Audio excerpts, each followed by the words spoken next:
Dan harga emas kembali mulai kenaikan dan bahkan sampai sesi Eropa siang ini kita sudah melihat angka 3080. Dan terutama kalau misalnya kita lihat dari 1 atau 2 hari terakhir, jelas ini menandakan kenaikan dari safe haven tapi negatif untuk risk asset seperti saham. Nah, tapi kira-kira apakah ini akan menjadi pertanda positif lebih lanjut atau justru kita akan menemukan puncak dari kenaikan ini?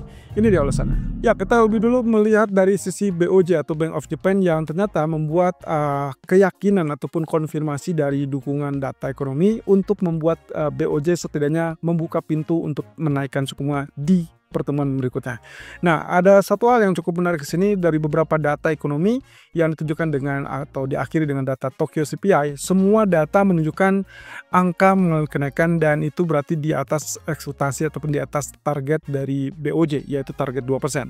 Untuk Tokyo CPI berada di 2,9%, kemudian Core CPI berada di 2,4% dan Core to Core CPI juga berada di 2,2%. Semua itu berada di atas ekspektasi dan bahkan lebih tinggi dibandingkan bulan sebelumnya. Jadi ya sangat wajar kalau beberapa analis memperkirakan ini akan sangat-sangat menunjang bagi BOJ. Apalagi di minggu lalu kalau tidak salah kita sudah sempat mendengarkan kalimat yang disampaikan oleh Kazuo Ueda bahwasanya yang dibutuhkan adalah inflasi yang terus mengalami kenaikan atau di atas target 2%, lalu kemudian juga untuk mendukung konsumsi domestik. Nah, nantinya ini dikaitkan juga dengan dukungan dari daya beli ataupun pembelian ya, atau daya beli dari konsumer ataupun dari warga Jepang yang ditandai dengan kenaikan upah. Jadi kunci utamanya sebetulnya ini tinggal menunggu waktu terkait dengan pengumuman kesepakatan kenaikan upah. Nah, kalau begitu berarti ada kemungkinan juga kenaikan suku bunga berikutnya mungkin bisa terjadi di bulan Mei. Nah, inilah kenapa yang terjadi tadi pagi kita sempat melihat ada tekanan kepada terutama ya indeks saham Nikkei. Dan kalau misalkan kita ingat beberapa waktu terakhir kita sudah sempat bahas kalau memang ternyata terjadi yang namanya kenaikan suku bunga dari Bank of Japan, maka yang jelas saham Jepang yaitu Nikkei kemungkinan akan berpotensi mengalami penurunan. Alasannya sederhana, dengan kenaikan suku bunga berarti perusahaan akan membayar biaya pinjaman yang lebih tinggi dibandingkan biaya tarif yang dia pinjam sendiri. Apalagi dengan suku bunga yang mulai kenaikan, sehingga laba bersih ataupun profitabilitas itu mengalami penurunan. Nah, kalau begitu juga akan mengakibatkan saham akan relatif kurang menarik ya dengan kondisi seperti itu. Walaupun mungkin tidak semua sektor ya, ada beberapa sektor terutama sektor keuangan ataupun perbankan yang relatif didukung atau mendapatkan dukungan. Nah, yang kedua adalah kalau kaitannya dengan mata uang, jelas itu yang ditunggu-tunggu oleh pasar sehingga USD Japanese Yen itu akan relatif mengalami penurunan karena yennya menguat terhadap US dollar.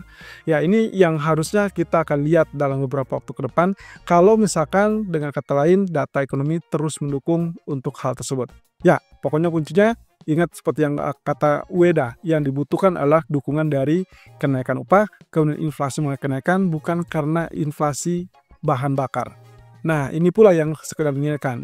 Jadi kuncinya adalah kalau misalkan kita inginkan kenaikan suku bunga, maka skema yang dibutuhkan upah naik, kemudian akan mendukung belanja konsumen juga akan mulai kenaikan, dan ujung-ujungnya hasilnya akan membuat inflasi mulai kenaikan. Nah, kelihatannya dari data CPI Tokyo untuk hari ini sudah memberikan perwakilan atau mewakili dari apa yang diharapkan oleh Ueda. Sehingga akan sangat memungkinkan untuk BOJ atau Bank Sentral menaikkan suku bunga berikutnya. Nah, sementara itu dari data GDP tadi malam, kita lihat datanya sebetulnya di atas ekspektasi ya, 2,4% versus ekspektasi 2,3%. Tapi kalau kita compare dengan apa yang terjadi di periode sebelumnya, yaitu kuartal ketiga, ternyata angkanya 2,8. Jadi kalau misalkan sekarang 2,4, jelas mengalami penurunan. Dan ini berarti menandakan adanya perlambatan. Diakui itu adalah melambat. Demikian pula yang disampaikan oleh Powell waktu pertemuan kemarin. Dan termasuk juga dari dot-plotnya atau proyeksi ekonomi yang memperkirakan bahwa ekonomi akan melambat sampai ke level 1,7% di tahun ini ya. Jadi ini yang membuat kenapa lebih concern kepada posisi dari perlambatan ekonomi daripada inflasinya, at least untuk sementara seperti itu. Nah, kemudian yang juga perlu kita lihat nanti komponen berikutnya adalah mungkin bukan hanya kaitannya dengan consumer confidence yang sudah rilis minggu atau di hari Selasa kemarin ya, dari CB Consumer Confidence, kita juga melihat dari personal spending termasuk juga Michigan Consumer Sentiment nanti malam. Jadi ini yang cukup menarik dan akan mendukung kepada apa yang terjadi pada data tadi malam. Ya, GDP akan konkretnya adalah lebih kepada personal spendingnya kira-kira berkurang apa tidak. Kalau berkurang, ya otomatis itu menandakan tingkat belanja yang berkurang, menunjukkan juga bahwa pertumbuhannya atau aktivitas ekonominya relatif lebih lemah. Nah, ini tentunya akan memberikan dukungan kepada bank sentral atau London Federal Reserve untuk mempertimbangkan antara dia turunkan gara-gara inflasi yang turun atau menurunkan gara-gara ekonomi yang melambat. Yang jelas keduanya ini sebetulnya imbas dari kebijakan tarif juga ya. Salah satunya yang kita sekarang ini atau saat ini sedang menjadi viral ataupun menjadi panas, itu adalah kaitannya dengan perlambatan ekonomi gara-gara kebijakan tarif yang dikhawatirkan nantinya akan memicu kenaikan biaya hidup. Nah, posisi ini tentunya kalau kita lihat dari pergerakan sepanjang 1 minggu terakhir jelas mendukung kepada safe haven dan emas kembali bersinar, semakin bersinar. Kalau kemarin kita lihat dengan ulasan yang sempat mengatakan bahwa ada posisi dari 4 perusahaan asuransi jiwa besar yang ada di China bergabung kepada Shanghai Gold Exchange, itu justru menguntungkan kepada emas yang nantinya kemungkinan akan mendorong ataupun memberikan dampak lonjakan permintaan. Jadi secara institusional dan juga ditambah dengan kekuatan permintaan dari bank sentral, saya rasa ini akan menjadi landasan yang paling tepat sehingga kemungkinan 3.100 akan sangat mudah dicapai.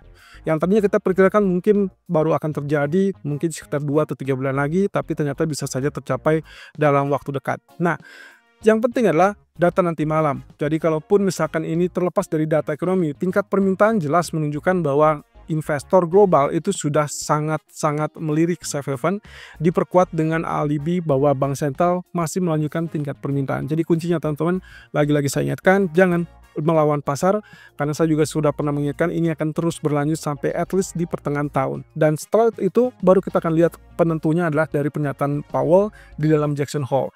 Apakah dia akan merubah statementnya atau dalam ini mungkin dari sisi dovish menjadi hawkish, atau dia tetap berperan dalam sisi dovish-nya, dan itu berarti akan ada timing yang tepat untuk menurunkan suku bunga. Dan justru kalau itu yang terjadi, berarti sisa 6 bulan ke depan sampai ke akhir tahun bisa saja kenaikan bertubi-tubi akan tercapai. Persis yang disampaikan oleh Goldman Sachs. Mereka melihat ada kemungkinan end of year di akhir tahun 2025 bisa saja mencapai 3.300.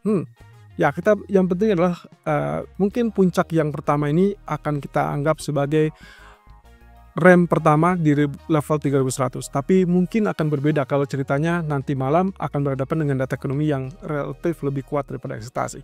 So, sore ini di jam 2 kita akan lihat data GDP dan juga retail sales dari Inggris. Lagi-lagi kita akan melihat ini apakah akan membuat pound sterling yang semula sempat naik lalu kemudian tiba-tiba turun, artinya buy on rumor sell on fact, atau dia akan tetap mengalami penurunan. Atau mungkin juga dia malah terdorong naik gara-gara datanya relatif lebih kuat. Ingat kemarin data CPI dari Inggris sudah relatif lebih lemah, harusnya mendukung kepada BOE menurunkan suku bunga. Tapi kenyataannya bahwa mereka juga masih dilematis antara opsinya adalah mempertahankan ataupun bahkan memangkas. Tapi mereka butuh bukti lebih konkret ataupun lebih lanjut sehingga data ekonomi berikutnya termasuk retail sales yang nanti sore akan dirilis ini akan menjadi pusat perhatian. So, kita perhatikan saja kalau angkanya relatif lebih kecil, ya praktis mungkin pound sterling akan mulai penurunan terlebih dulu. Tapi kalau misalkan angkanya lebih besar, ya kita akan lihat pound sterling akan rebound atau bahkan memanfaatkan pelemahan US dollar lebih lanjut. Nah, tapi di malam hari mungkin ceritanya akan berbeda kalau data PCE dari Amerika itu rilisnya dengan angka yang lebih tinggi. Untuk saat ini, core PCE-nya itulah 2,7%, ekspektasinya dari 2,6. Jadi kalau misalkan ada kenaikan lebih dari itu, saya rasa itu yang akan membuat dolar kembali bangkit dan akhirnya menekan pada emas ataupun bahkan currency lain. Yang saya perlu cermati nantinya adalah kemungkinan potensi apakah kita akan dapatkan kenaikan lebih lanjut atau justru pembalikan atau pamuncak dari emas itu sendiri. Kita akan bahas itu di live streaming nanti sore.